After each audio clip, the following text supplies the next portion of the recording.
The top 2022 NFL free agents is presented by Manscaped. If you want to have some success off the field, maybe use Manscaped. That way everything's looking and feeling a little bit better and bigger downstairs. The best men's grooming products over at manscaped.com/chat. Link in the comment section and in the description as well.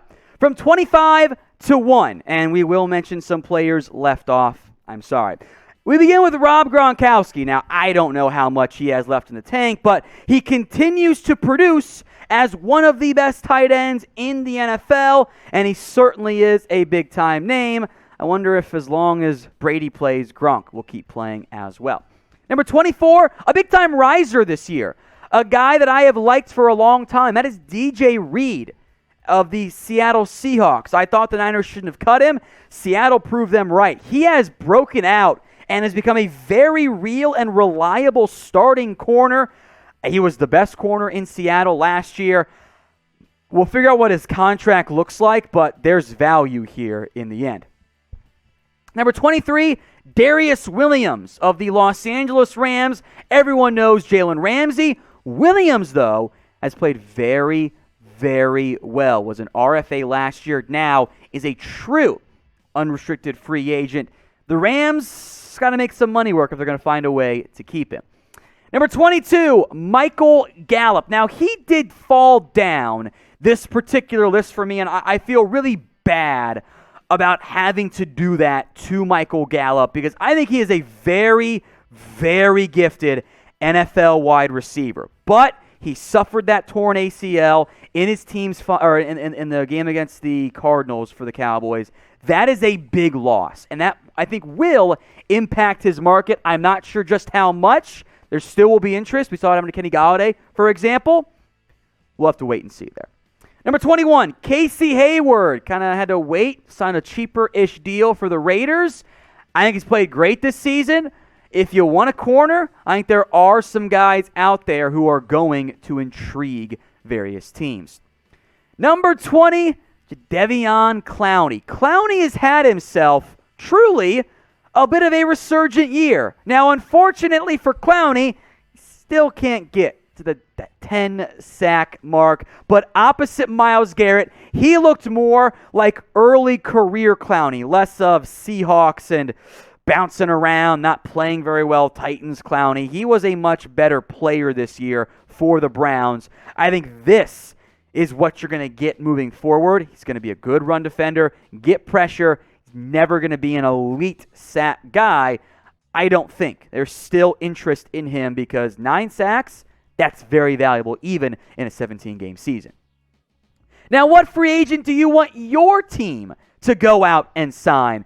Any name, maybe drop what team you're a fan of as well, but if not, we'll figure it out. This is the pinned comment on today's video. Head down there if you get the ad break here on YouTube and let me know which free agent you want to add this offseason. Speaking of redemption, how about Odell Beckham Jr., the Rams, formerly Browns wide receiver, played a lot better out in L.A. I don't really know what his market's going to be. You're going to guarantee that guy a multi-year, fully or borderline fully guaranteed 3-year, $50 million contract? That's a lot of money to pay somebody who has not been consistent the past couple of seasons. Maybe it's a 1-year deal, but there's going to be more interest in OBJ. Him going to L.A. and watching the Browns have issues, I think has helped his stock a little bit.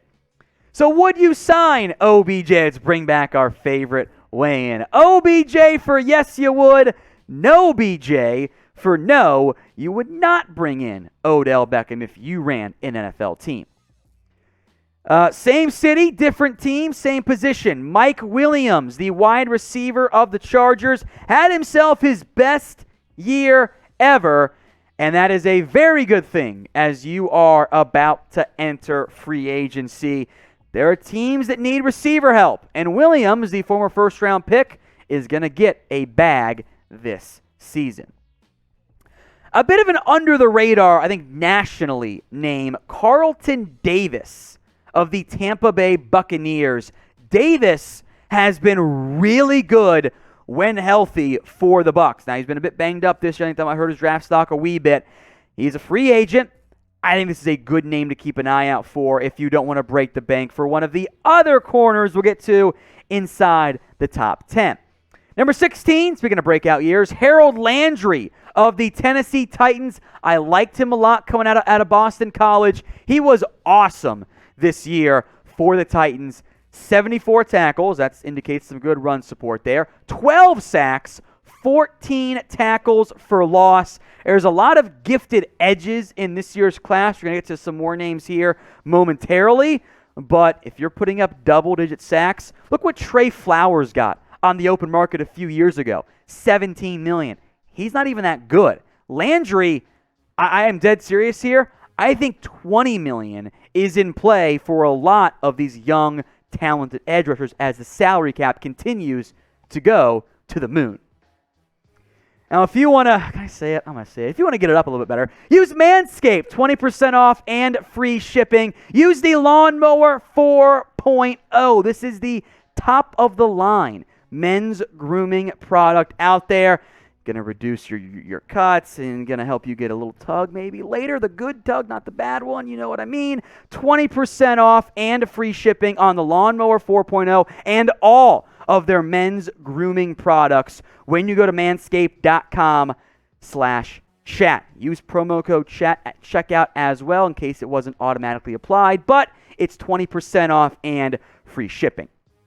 Before we get to the top 15 here, some guys I left off the list on defense. Akeem Hicks, Calais Campbell are very good football players. I'm not quite sure if they're young enough to justify a big-time deal. That's why they got left off the list. Emmanuel Ogbah, he was probably going to be like 26 for me, just barely missed out. Devondre Campbell had a breakout year, or maybe a redemption year, I should say, a bounce-back year for Green Bay. Off-ball linebacker market is always a bit dicey. He's the best one this year. And Marcus May, his stock very much went down in the end as he got hurt. I don't know what his stock is now. There are better safeties out there than May. Number 15, Brandon Scherf, the Washington football team offensive lineman, will not be franchise tagged. Got tagged a couple years in a row. He didn't have his best year this season, but he has been a perennial top offensive guard. I think there will be interest in him, make no mistake about that. Randy Gregory barely edged out Harold Landry for me. Gregory's numbers haven't been quite the same, because Micah Parsons has stolen some sacks from him, and he had a bit of an injury issue as well.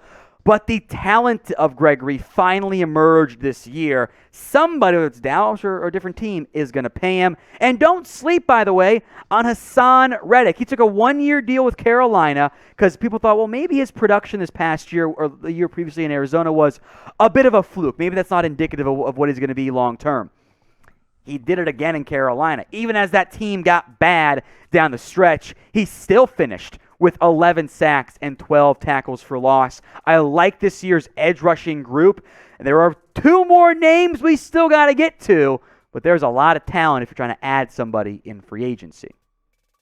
Number 12, Orlando Brown. Now, his sack numbers are up. Part of that is what happens when you end up playing with a quarterback in Mahomes who is elite. This is not anti-Mahomes statements, but he drops back a lot in the pocket, and that ends up hurting your offensive tackles. Overall, though, he's a really good football player. Someone's going to pay him the left tackle money that he wants. Number 11, an older guy, but it checks out, Tyrann Mathieu, the safety. He's hit free agency before, and this will probably be his last shot at a big-ish contract in the NFL. I still think he's great. Now, if you give him a 4-year deal, is he going to decline in year 3? Possibly, but if you're trying to win football games right now, maybe that's worthwhile to you in the short term. We have free daily NFL videos for you guys here at Chat Sports as we move closer and closer to 300,000 subscribers. Let's get to 277,000 as step number 1. Free agency will be here before you guys know it, and we're going to keep you guys covered constantly with all the rumors, news, and top available players this offseason. The top 10, we go. Jessie Bates. He did have himself a little bit of a down year, but we've also seen the highs out of Jessie Bates, and that is legitimate, dynamic, impact, free safety. If you want a safety, Tyrann Mathieu, Jessie Bates, and Marcus Williams of the New Orleans Saints are all high-impact players. So Williams checks in here at number 9. Just over Bates. I thought he was a bit better this year. If you'd asked me this entering the year, Bates would have been ahead of Marcus Williams, but I'm willing to adjust my rankings based on what happens throughout a season. I'm not stuck to my priors like some people out there. There's really no wrong answer to this next question, but I want you to try to answer it anyway. Pick a safety for me. If you can only have one of these guys, who would it be? TM for Tyrann Mathieu, MW for Marcus Williams, or JB for Jessie Bates? Time for 2 controversial rankings here. That is Allen Robinson at number 8. Robinson entering this year was probably going to be a top 5 free agent. He was still fairly young and had always produced no matter the quarterback when healthy. Until this year, even with a bit of minor injury issues, Robinson, that's not good production. 38 catches, 410 yards, 1 touchdown. He did drop down this rankings from where it would have been entering and even where it was last year with Robinson on this list. He seemed to kind of check out, but we know what he can do. Because of that, I still think there's a team who thinks he can be a number 1 receiver like he's been in the past. Chris Godwin was going to be like number 2 or number 3 on this list until he got hurt. Much like Michael Gallup, the value has dipped for Godwin. Someone's going to pay him, just like someone paid Kenny Golladay, but the value, I don't think it's going to be quite as high as what we would have liked it to be for Godwin before that unfortunate injury. All right, more offensive guys here. Jameis Winston?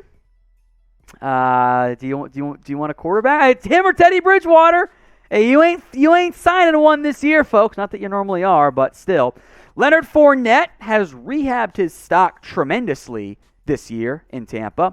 Christian Kirk, low-key, very quietly under the radar, actually had himself a really good season in Arizona. It might surprise you that he finished with 982 yards. He almost got to 1,000. That's kind of a big deal after he got kind of shut out against Seattle. 2 tight ends here, Mike Gesicki, Dalton Schultz. I like Schultz more as a blocker, although he's offered a very reliable safety valve target for Dak Prescott. Gesicki, I think, offers you more as a playmaker. I think both those guys could approach $10 million per year or more on the open market. Number 6, Stephon Gilmore. Finally going to get to be a free agent again. Now, he hasn't been the same guy that he was at his absolute best, but I thought he was pretty good for Carolina still, even coming off the injury. His market will be a bit tricky. Again, I think you're looking at over $10 million per year. I think at worst case, he's getting the Patrick Peterson job, or Patrick Peterson deal that the Vikings gave him. So age is a factor. You don't always pay the older guys as much as you do the younger players, but Gilmore's going to get a bag this offseason. Before we get to the top 5, I think you'll have figured out who are in the top 5. So with that in mind, who did I leave out of the top 25? If you want to wait until the video's over, I get that, but let me know in the comments right now. Number 5, J.C. Jackson of the New England Patriots. He is a playmaker. He takes the football away, and you can make a real argument that Jackson had one of the better years among corners in the NFL because he did without Stephon Gilmore this year, and there really wasn't that much of a dip in his production. He is going to get paid like a number 1 corner. Probably not going to be Jalen Ramsey money, but it's going to be big money nonetheless. So pick a corner for me. JC for J.C. Jackson. I thought JJ would have sounded weird. I'm going to go JC for J.C. Jackson. Or SG for Stephon Gilmore. Who would you rather have at corner week 1 next year? Get those votes in for me right now in the comments section. Number 4, offensive tackle Terron Armstead. If healthy, he should be number 2 on this list. The problem is Armstead has consistently missed games over the course of his NFL career. When healthy, he is I'd argue, top 3 offensive tackle in the NFL. The issue is, since 2016, he's first off, never played an entire season. He's always missed at least one game. 8 games this year, 14, 15, 10, 10, 7, 13, 14.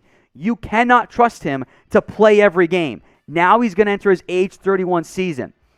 I cannot trust him to truly stay healthy. He's still great. That's why he's in the top 5, but that's a big red flag. Somebody, though, should pay him if you need an offensive tackle in Miami. All right, number 3, Von Miller. 3 and 2, by the way. Very similar players. They are older, but they are immensely impactful. They are immensely talented and are among the best at their positions and have a very real shot at making the Hall of Fame when their careers are over. That is Von Miller at 3 and Chandler Jones at number 2. Jones, by the way, is just a little bit older or younger than Von Miller. He had 10.5 sacks this year. Outside of a bad year, 5 games in 2020, Chandler Jones has put up at least double-digit sacks every year since 2015. He has consistently been one of the most underrated players in the entirety of the NFL. Both are great. If you want to flip the order,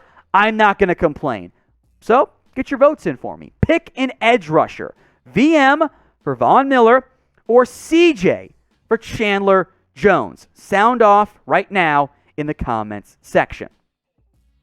To the surprise of nobody, Davante Adams. There is no other answer for the best free agent, before the franchise tags get applied, of course, than Davante Adams. His production this year, it's ridiculous, man. 123 catches, over 1,500 yards, 11 touchdowns. If you want Davante Adams, and I think all teams should, if he does somehow hit the open market, I would have zero reservations about making him the highest paid receiver in the NFL by a significant margin. That's how dominant the guy who I think is currently the best receiver in the entire NFL, no shade meant towards Cooper Kupp.